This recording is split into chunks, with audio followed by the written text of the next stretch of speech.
이 성경은 우리가 좀 낮잠을 잘 때 이렇게 베고 자도 될까요? 성경을 베고 자도 될까요?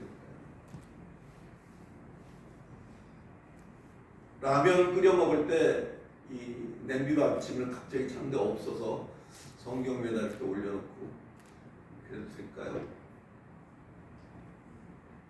되기도 하고 안 되기도 합니다. 성경을 인식하는 어떤 관점의 문제이겠죠. 거룩한 경전이기 때문에 어떤 신비한 힘, 어떤 능력을 뿜어내는 것입니다.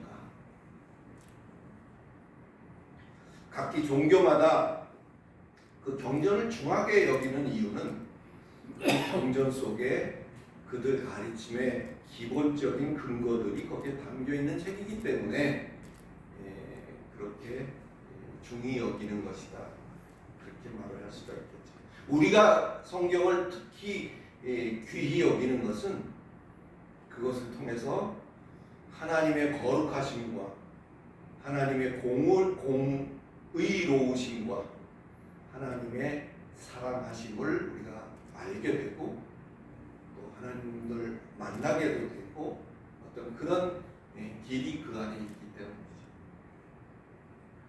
그러다 보니까 사람들은 거기에 과도한 관심을 보이게 되죠.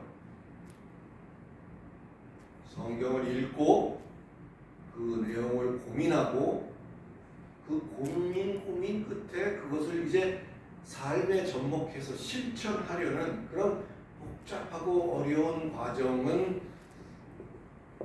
힘들잖아요. 그러니까 그거보다는 그저 읽기만 하면, 그저 곁에 두기만 하면 필히 나 자신이 그처럼 될 거라고 여기는 그것이 훨씬 수월하잖아요. 비록 성경뿐만이 아닙니다. 이렇게 어떤 사물에, 어떤 물건에 특별한 능력이 있다고 여기는 것을 페티시즘이라고 합니다. 페티시즘. 한번 기억하는 차원에서 한번 따라해볼까요? 페티시즘. 예, 페티시즘이라고 합니다. 우리말로 참 적당한 말이 사실은 이렇게 없더라고요. 물상숭배? 뭐 이게 그나마 제일 가까운 얘기예요. 물상숭배. 어떤 물건을 그렇게. 또 물상숭배라고 하려다 보니까 숭배라는 말이 또 걸려요. 너무 그렇게까지 그렇게까지 숭배라고 하기까지는 좀 그런데 역시 하여튼 마땅치는 않지만 굳이 우리말로 이걸 얘기한다면 물상숭배 이렇게 말할 수가 있습니다. 페티시즘. 조금 입에 익지는 않습니다.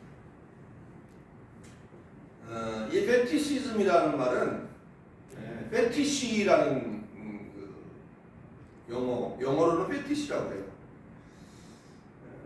심리학에서도 이 말이 쓰여요. 페티시라는 말이 쓰입니다. 그래서 프로이트 이후에 어떤 특정한 사물에 비이성적으로 집착하는 것, 그것을 페티시라고 합니다. 페티시. 그래서 이 근자에 와서는 아마 조금 이런 쪽이 더 강하게 이 기독교 쪽에서는 잘 안 쓰는 용어고요. 일반적으로 페티시라고 하면 뭔가 어떤 성적으로 어떤 부분에 집착하는 거. 그러니까 발 페티시도 있어요. 뭐냐면 발만 보면 어떤 그런 것에 발에 집착하는 거. 또 다리에, 늘씬한 다리에 집착하는 거. 페티시라는 말을 씁니다.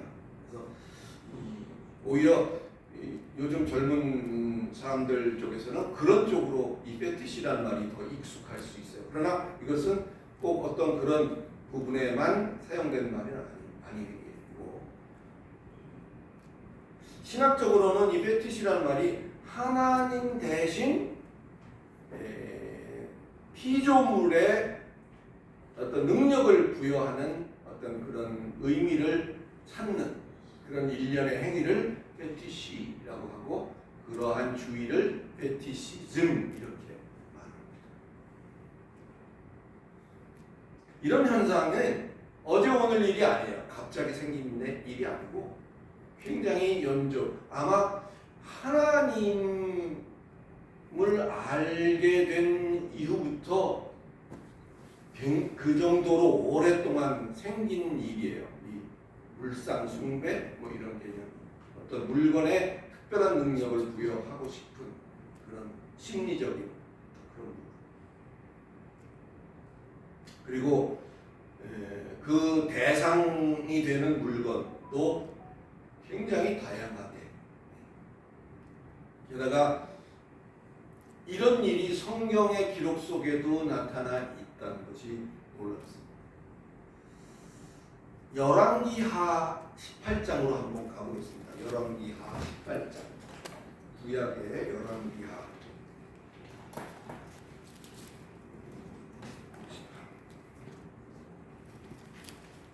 열왕기상 열왕기하의 18장입니다. 3절부터 6절까지인데 누가 빨리 찾으셨나요? 히스기야가 그 조상 다윗의 모든 행위와 같이 여호와께서 보시기에 정직하게 행하여 그가 여러 산당들을 제거하며 주상을 깨뜨리며 아세라 목상을 찍으며 모세가 만들었던 누뱀을 이스라엘 자손이 이때까지 향하여 그냥 함으로 그것을 부수고 느후스단이라 일컬었더라.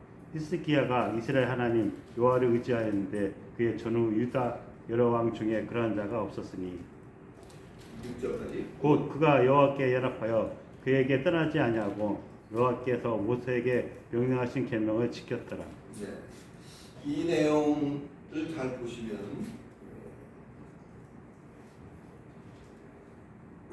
전에 한번 우리 그 불뱀 얘기 한번 했었잖아요, 그죠? 모세가 이스라엘이 다 죽어가게 생겼을 때 하나님께 구했더니 하나님이 직접 내리신 처방이었잖아요. 너희가 노스로 뱀을 만들어서 장대에 높이 달고 그것을 보는 자마다 이제 살리라, 그렇게 얘기했던 그 하나님이 처방하신 내용이었어요. 그래서 놋뱀을 만든 것은 무슨 사람이 어떤 꾀를 내서 만든 게 아니라 하나님이 어떤 직접적으로 처방하셨던 내용이에요. 그러니까 금송아지 뭐 이런 거하고는 좀 수준이 다른 거잖아요, 그죠? 놋뱀은 아무래도 금송아지는 거부감이 있을 수 있지만 놋뱀은 친숙할 수 있는 부분이 있어요. 그런데도 이 놋뱀이 오늘 본문을 보니까 이 히스기야는 굉장히 어떤 그 개혁적인 선지자였어요. 그래서 그 하나님의 처방으로 만들었던 그 놋뱀이 세간의 능력의 놋뱀 뭐 이렇게 이제 인식이 되기 시작하고, 그러다 보니까 별도로 그거를 뭐라고 불렀냐면 성경에 보니까 느후스단 이렇게 부르면서 그거를 섬겼어요. 능력의 놋뱀이다. 그래서 그것만 물론 그걸 바라보는 자마다 살아났었잖아요. 그런데 그것이 계속 그걸로 그치지 않고 계속 거기에 의미를 부여하다 보니까 이 느후스단이라는 이름으로 이것이 섬겨져 왔던 거예요. 사랑하는 성도 여러분, 우리가 얼마나 어리석은가 한번 보시기 바랍니다. 놋뱀은 하나님이 이스라엘에게 만들어서 만들기를 허락하시고 또 그걸 통해서 하나님이 어떤 역사를 하셨던, 그것을 하나님이 역사하심을 체험했던 그런 물건이 놋뱀이었다. 그런데도 이게 훗날 세월이 흘러가니까 이 지경이 되었다. 우리가 크리스찬으로서 우리의 마음씀이 얼마나 신중해야 하는지, 우리의 신앙씀이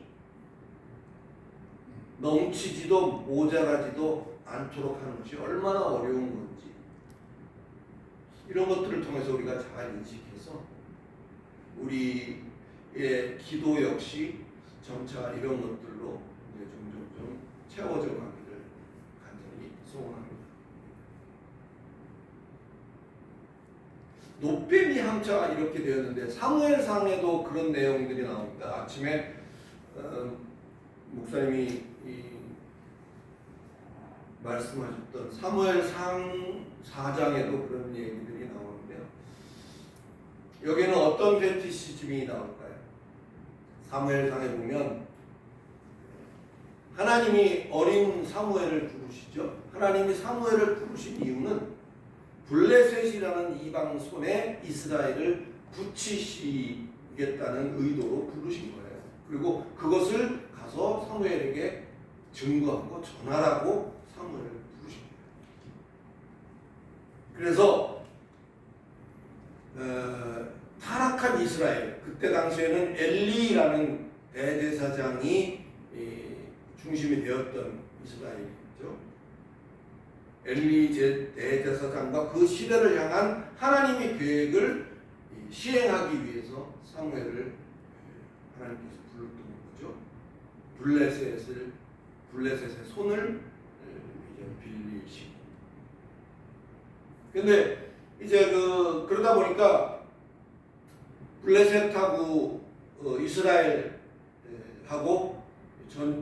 싸움이 붙었어요.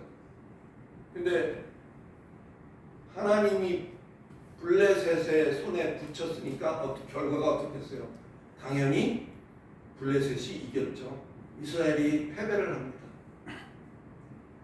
이스라엘이 패배를 하고 나서가 문제예요. 이제 그 엘리의 장로들, 뭐 참모 정도라고 생각을 하십시다. 이 사람들이 뭐라고 했냐면 이거 언약궤가 없어서 우리가 진 거야. 언약궤만 있었으면 저 아무것도 아닌데 우리가 언약궤가 없어서 졌어. 그러니까 그것만 우리가 가져오면 아무 문제 없을 것이다. 이래가지고 언약궤를 두었던 실로라는 곳에 사람들을 보내서 그 언약궤를 가지고 옵니다. 그래서 언약궤를 자기네 진중에다가 딱 갖다 놓고 다시 한번 붙자. 그래서 두 번째 이제 전쟁이 붙었어요. 어떻게 됐을까요? 더 대패를 했습니다. 1차전보다 더 큰 참패를 당했습니다. 이번에는 엘리의 핵심이라고 할 수 있는 그 두 아들 홈니, 비느하스가 거기서 죽어요. 결국은 엘리도 이 언약궤마저 탈취당했다는 말을 듣고 의자에서 자빠져가지고 목이 부러져서 죽었다. 성경은 그렇게 적어놓고 있습니다. 언약궤는 뭐예요? 언약궤라는 것은 그 안에 모세가 받아왔던 두 돌판도 들어있었고요. 또 광야에서 이스라엘이 하나님의 살아계심을 체험했던 만나를 담았던 통, 만나 항아리 뭐 이런 것도 그 안에 있었고요. 또 아론의 모세를 돕는 아론의 뭐 쌍난 지팡이 뭐 그것도 거기에 넣었었어요. 그래서 원래 언약궤에는 이 세 가지가 들어 있었던 거거든요. 근데 나중에 훗날 솔로몬 성전에 다시 지금 거기서 블레셋에게 그 언약궤도 탈취를 당했어요. 뺏겼어요. 근데 나중에 솔로몬 성전에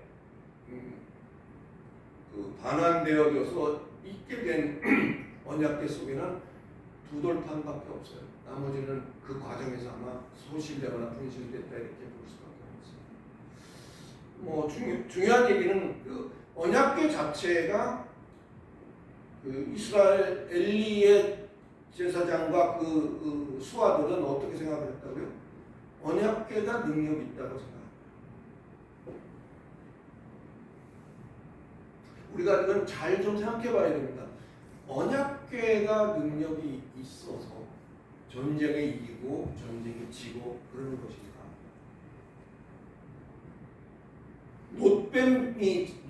노릇으로 만든 뱀이 능력이 있어서 그걸 바라보면 살고 그걸 외면하면 죽고 하는 것인가? 물론 그렇기도 하겠지만 그 이면을 봐야 되잖아요. 그죠? 그 이면에 역사하시는 하나님을 봤어야 되는 거예요. 아멘. 할렐루야. 아멘. 근데 이 사람들은 생각이 그러질 못했다는 것을 우리가 볼 수 있거든요. 이 사람들만의 문제가 아니에요. 사실은 곰곰이 생각해보면 저와 여러분 속에도 이러한 성향이 있다는 거예요. 있을 수 있다.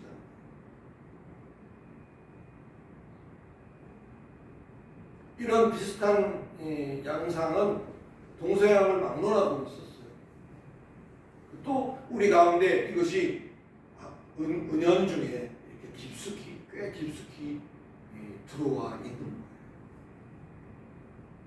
여러분 성배라는 얘기 들어보셨어요? 성배라는 것은 배라는 것은 잔배자예요. 거룩한 잔.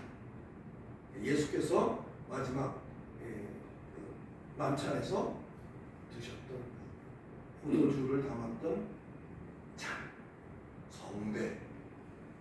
그것도 가톨릭에서 굉장히 의미를 부여하죠. 또 성의라고 들어보셨어요? 그 예수께서 십자가에서 돌아가시고 이제 아리마대 요셉이 그 무덤에 집어넣었을 때 그 세마포로 쌌던 그것을 성의라고 하고 한간에는 그 성의를 나중에 보니까 거기에 예수의 얼굴이 이렇게 뭐라 그러지 인쇄되었다 그러면 그렇고 그 흔적이 남아 있더라 그런 얘기가 하고 성수라는 것도 있잖아요. 가톨릭에는 우리도 성수를 쓰죠. 세례를 우리가 약식으로 관수식으로 하니까 뭐 성체 이런 얘기 십자가도 거기에 포함이 됩니다. 사랑하는 성도 여러분, 하나님의 능력은 그것이 특별히 어떤 성령이기 때문에 그것이 특별히 성배이고 성의이고 십자가고 성수이기 때문에가 아니라 지극히 평범한 양치기 막대기를 가지고도 바위를 갈라서 물이 나게 하셨듯이 하나님이 들어 쓰시기 때문임을 우리가 깊이 깨달아서 조금도 치우침이 없는 균형 있는 신앙으로 길러져 가시기를 그리스도 예수 이름으로 축원합니다. 아멘. 이런 이 현상, 페티시즘이라는 현상이 왜 생겼을까? 어떻게 보면 편리를 추구하는 면이 있는 거예요. 우리의 욕망 속에 어렵고 힘들고 읽고 느끼고 고민하고 결정해서 뭔가 내 행동으로 믿음을 써서 사는 행동으로 옮겨가는 것보다는 그냥 곁에 두고 내가 소유하고 내가 슬쩍 기대기만 하면 내가 그렇게 될 것 같은 길을 택하기 때문에 페티시즘이라는 것이 생기기 시작합니다.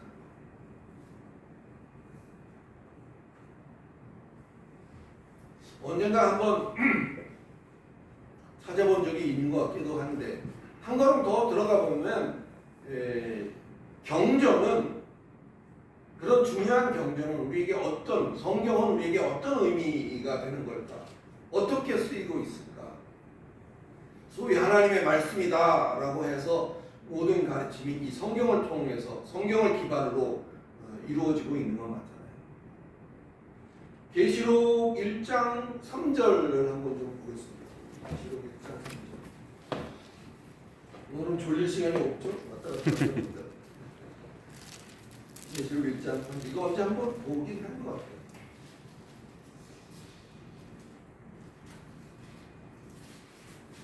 한번 이거 잠시만요. 요한계시록 1장 3절입니다. 이 예언의 말씀을 읽는 자와 듣는 자와 그 가운데 기록한 것을 지키는 자는 복이 나니 때가 가까움이라. 이 예언의 말씀을 읽는 자와 듣는 자와 그 가운데 기록한 것을 지키는 자는 복이 있다. 여기서 예언이라고 하는 것을 우리가 좀 오늘 유심히 좀 보시기 바랍니다. 이 예언이라는 말은요, 우리가 생각하는 그런 앞일을 미리 말하는 그런 예언만이 아닙니다. 이 예언이라는 말은 여기 예자라는 글자가 뭐 어르신들 좀 한문을 좀 아시니까 이해하시기가 더 쉬우실지 모르겠어요. 미리 예자가 아니에요.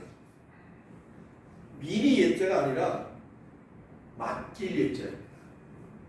여기서 예언의 말씀이라고 했을 때 그 예자는 맡길 예. 요거 좀 기억해 주세요. 맡길 예. 여러분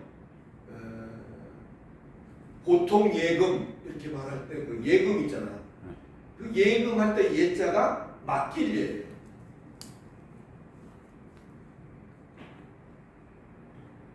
한자 같습니다.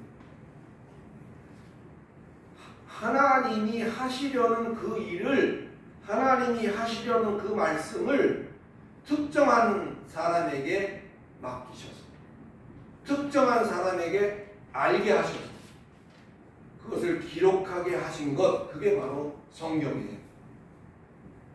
또 그것을 맡긴 그 특정한 사람을 우리가 예언자 이렇게 부릅니다. 선지자 이렇게 부릅니다. 영어로는 이 두 가지가 똑같아요. 프로스페트 이렇게. 예언자. 이게 무슨 전쟁이나 무당, 뭐 박수 이런 것들과는 전혀 관련이 없는 그런 사실을 기억하시기 바랍니다. 예언자는 뭐 노스트라다무스 이런 사람들 얘기가 아니에요. 맡김을 받은 자, 말씀을 맡김을 받은 자, 이 예언자. 그걸 그러니까 읽는 자라고 하는 것은 그냥 우리가 오늘 마태복음 몇 장 같이 봉독하고 할 때 그렇게 읽는 것도 읽는 거지만 여기서 말하는 읽는 것이라는 것은 그 의미를 풀어서 설명해 주는 자를 읽는 자라고 말합니다. 또 그것을 듣고 깨닫는 자가 듣는 자. 그 풀어주는 것을 듣고 깨달으면 그 사람이 듣는 자가 됩니다. 또 그 깨달은 바를 나의 삶에 반영해 나가는 자가 지키는 자입니다. 이 지킨다는 말은 영어로 말하면 keep이에요. 골키퍼 할 때 keep. 그것을 지키는 거예요. 뭐 약속을 지키는 그것도 지키는 겁니다만. 그래서 듣는 자의 읽는 자라는 것은 풀어주는 자, 풀어서 풀어주는 자고, 깨닫는 자는 듣는 자고, 그 깨달은 것을 삶에 반영해 나가는 것, 그것이 지키는 자다. 할렐루야. 네. 이렇게 정리해 주시면 좋을 것 같아요. 굳이 이 부분을 이렇게 장황하게 짚고 넘어가는 이유는 우리가 그토록 애지중지하는 이 성경이 오해하지 마시기 바랍니다. 성경을 이제는 뭐 라면 받침대로 써도 되고 뭐 아무 가치 없다 이런 얘기를 하려는 건 아닌 거 아시죠? 성경을 아무렇게나 해도 된다는 얘기가 아니라 우리가 그렇게 아끼는 성경이 그냥 성도들의 바른 생활 지침서만이 아니다라는 거예요. 바른 생활 지침서의 역할만 하는 것이 아니라는 것을 강조하고 싶은 거예요. 뭐 꾸란이라는 것도 있고 뭐 힌두교도 있고 어디든지 다 경전은 있어요. 근데 성경이 가지고 있는 뭐 남다른 특징이 뭔지 아세요? 성경은요. 요건 좀 뭐 실제 말로 쪽팔리니까 이 얘기는 좀 빼자. 이 얘기는 좀 본이 되지 않게 빼자. 이렇게 돼 있지 않다는 거예요. 여러분 성경을 읽어보시면 느끼셨겠지만 성경에는 별별 얘기가 다 들어있어요. 그죠? 뭐 별로 덕스럽지 않은 얘기까지 들어있어요. 뭐라고 제가 예를 안 들어도 여러분 되죠? 뭐 며느리를 뭐 또 뭐 이웃 아내를 뭐 여러 가지 있잖아요. 떠오르시는 분. 그러니까 적어도 여기 우리 산상수훈에서 예수가 입을 열어 가르쳐 가사대 하는 이 내용을 그냥 일종의 도덕이나 윤리 교과서 정도로만 여겨서는 안 된다. 따라서 오늘 다루려고 하는 본문의 내용도 그런 새로운 관점으로 우리가 이것을 한번 새겨봐야 한다는 것을 말씀드리고 싶어요. 자, 본문으로 돌아가서 지난번에 얘기했던 살인이라는 것도 그랬잖아요. 살인이라는 것도 그랬듯이 오늘의 이 간음이라는 그 얘기도 일반적인 도덕과 윤리상의 문제만을 말하고 있지 않다는 거예요. 그렇다면 과연 우리는 이 문제에 있어서는 얼마나 자유로울 수 있을까? 나는 안 했고 너는 했고 나는 안 했으니 나는 좋은 놈이기 때문에 뭐 복 받을 거고 너는 했으니까 넌 나쁜 놈이고 복도 못 받고 하는 일도 안 되고 뭐 이런 차원의 얘기만이 아니라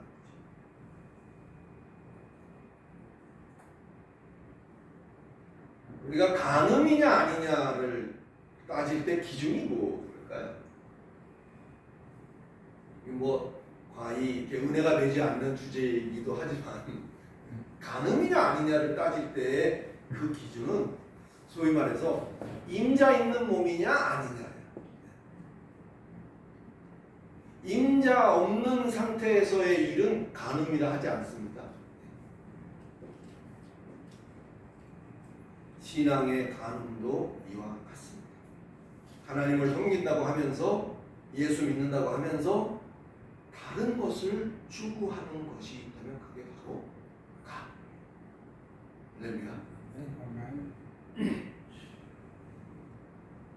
그런 예가 참 너무나 많은 것이 속상해요.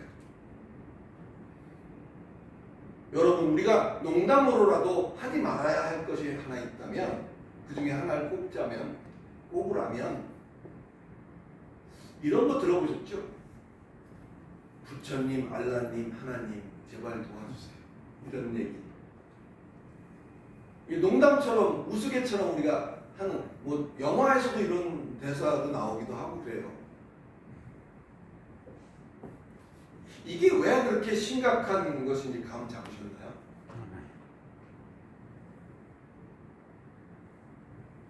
부처님, 알라님, 뭐 하나님, 뭐 누구든지 도와주시겠지, 뭐 이런 농담도 하고 뭐 그런 것은 우리가 입에 담지도 말아요. 성도가 모든 면에서 순수하게 하나님만을 고집하는 것 쉽지 않습니다.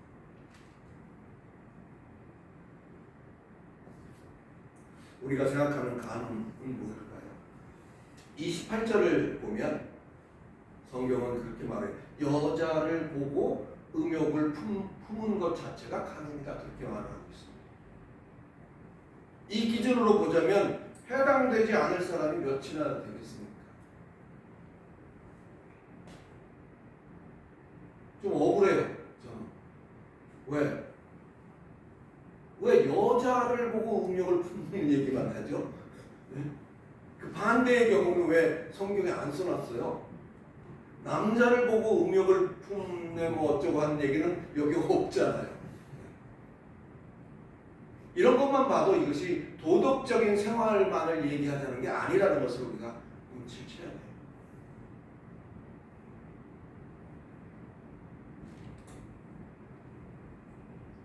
(29절) (39절) 한번 좀 같이 읽어보겠습니다. 29절 (39절) 자 시작. 만일 내 오른눈이 너로 실족하게 하거든 떼어내버리라. 내 백체 중 하나가 없어지고 온몸이 지옥에 던져지지 않는 것이 유익하며 또한 만일 내 오른손이 너로 실족하게 하거든 찍어내버리라. 내 백체 중 하나가 없어지고 온몸이 지옥에 던져지지 않는 것이 유익하니라. 아멘. 읽은 이것은 간음에 대한 어떤 대책으로서의 접근이 가능한 얘기죠. 간음에 대한 대책으로서의 접근. 또 하나는 일반적인 죄성에 대한 대책으로서의 교훈으로서의 접근. 두 가지가 다 가능한 해석을 할 수 있습니다. 어쨌거나 이 두 가지의 공통적인 내용은 원천적인 수단을 봉쇄한다는 데 의미가 있죠. 아예 방해가 되면 찍어내버리고서라도, 그러니까 사전적인 예방을 통해서라도 그것을 도모한다는 데 어떤 공감대가 형성됩니다. 조금 더 나가서 우리가 봐야 될 것은 그 눈과 손이 아무 손이나 아무 눈이 아니라는 것을 우리가 볼 수 있어요. 뭐를 말하고 있죠? 옳은 눈과 옳은 손의 잘못을 제한적으로 말하고 있다. 뭐 아무 눈을 얘기를 하는 게 아니에요.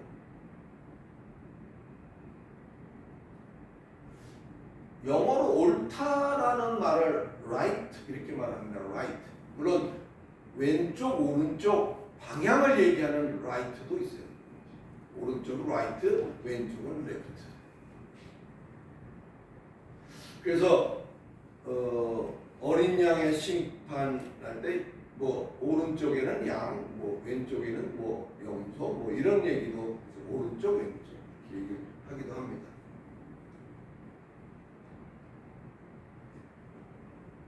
사실은 이 오른쪽이라는 이 옳은 right라는 말 속에는 옳다는 뜻을 포함하고 있어요. 외국 사람이 아니기 때문에 제가 이 right가 다른 언어권에서는 어떻게 쓰이는지 모르지만 우리 말 속에는 옳은이라는 말은 옳다라는 그런 개념이 그 안에 녹아져 있어요.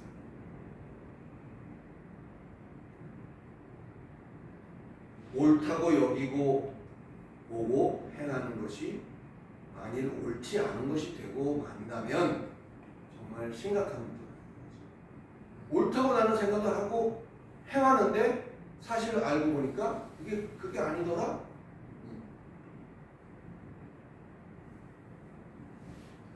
근데 이게 누구의 성경, 누구의 눈이죠? 거기 성경은 뭐라고 말하고 있냐면 정확하게 너의 오른눈, 너의 오른손 그렇게 말합니다. 너 스스로 옳다고 여기고 너 스스로 바르게 행한다고 생각하는 것, 그게 뭐죠? 다른 말로 하자면 자기의입니다. 자기의. 오늘 이 간음을 다룸에 있어서 이것을 풀어드리는 입장에서 저는 이런 생각을 합니다. 물론 그냥 우리가 읽어보고 알 수 있는 내용은 뭐 우리가 다 빼고 그 내용은 굳이 제가 또 풀거나 설명할 필요가 없는 것이고 그 얘기는 다 빼고 이 간음을 나눔에 있어서 오늘 제가 하고 싶은 말은 외적으로는 이 간음이라는 것이 하나님 외에 다른 것을 추구하는 것이 간음이고 내적으로는 자기 스스로의 생각이 자기 스스로의 판단이 조금이라도 하나님보다 앞서는 것이 있다면 그것이 가능이다. 저는 그렇게 여러분께 말씀을 드리고 싶습니다. 할렐루야. 네.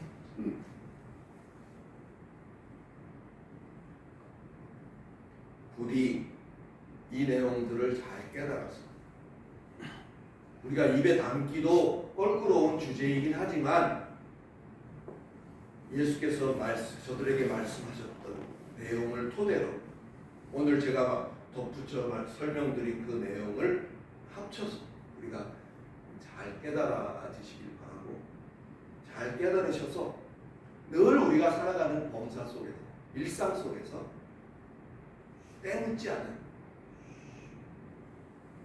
하나님만을 의지하고 하나님만을 추구하고 하나님만을 드러내며 늘 내 안에 자기의 이로 인해서 굳어진 그런 굳은 살을 제거해 나가기에 힘쓰는 복되고 귀한 그리고 절개 있는 천국 백성들이 다 되시기를 예수 그리스도 이름으로 축원합니다. 아멘.